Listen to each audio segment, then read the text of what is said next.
بسم الله الرحمن الرحيم والفجر وليال عشر والشفع والوتر والليل إذا يسر هل في ذلك قسم لذي حجر ألم تر كيف فعل ربك بعاد إرم ذات العماد التي لم يخلق مثلها في البلاد وثمود الذين جابوا الصخر بالواد وفرعون ذي الأوتاد الذين طغوا في البلاد فأكثروا فيها الفساد فصب عليهم ربك سوط عذاب إن ربك لبالمرصاد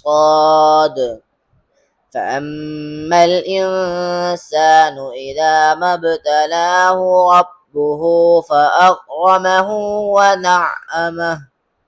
فيقول ربي أكرمن وأما إذا ما ابتلاه فقدر عليه رزقه فيقول ربي أهانن كلا بل لا تكرمون اليتيم ولا تحاضون على طعام المسكين وتأكلون التراث أكلا لما وتحبون المال حبا جما كلا إذا دكت الأرض دكا دكا وجاء ربك والملك صفا صفا